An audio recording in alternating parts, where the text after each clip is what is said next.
So I've thought of a number of ways to begin this presentation, and I think I want to start with this.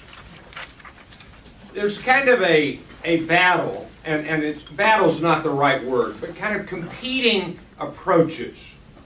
And we've got a couple of graduates in the room of Harvard, and Harvard for decades has taken the approach of case studies. And so they study case studies, they studied them extensively, they take apart the case studies, and it gives them a mindset on how to approach business and how to think about the challenges of business. But the competing approach is now the West Coast approach, and it's Stanford University. And the dominant model at Stanford is design.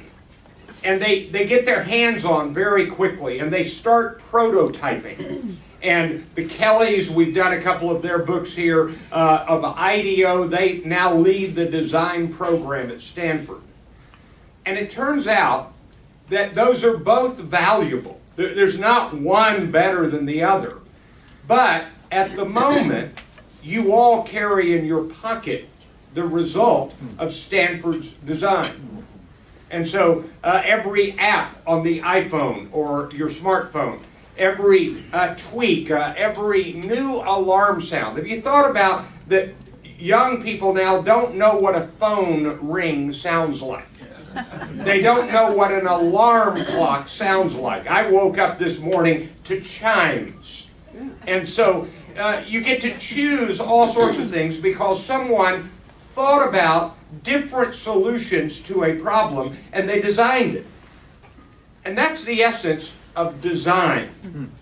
And so this book, Designing Your Life, How to Build a Well-Lived, Joyful Life, is written by two professors, Bill Burnett and Dave Evans, at Stanford, who teach the most popular class at Stanford, which is not how to design in business, but how to use design principles to design your life.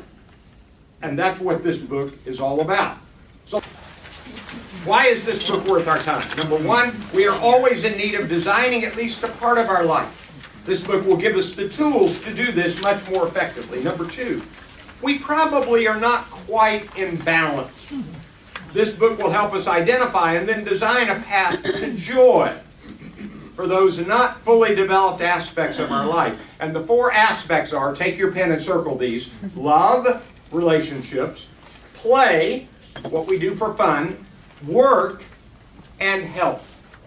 And I'm going to talk in a few minutes about documents, papers that you can print out from their website to help you with this. Number three, we likely know someone in transition, or maybe not all that settled. This is a great book to give them to help them design the next chapter of their lives. 5 lessons and takeaways. Spend some actual time working on possible designs for your life. Circle this next phrase: on paper. On paper. With lots of ideas.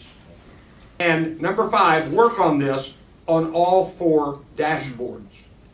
All right, so here's what I want to mention. Listen to their interview from Diane Ring. This will tell you how to find it. And go to their website, and you can download these papers.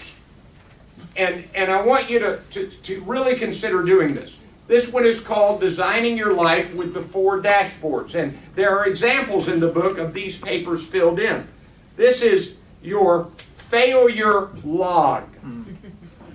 And they recommend using a failure log that has 3 kinds of failures: a screw up, a weakness, or a growth opportunity. This is a good time journal. This will help you know what you're engaged in.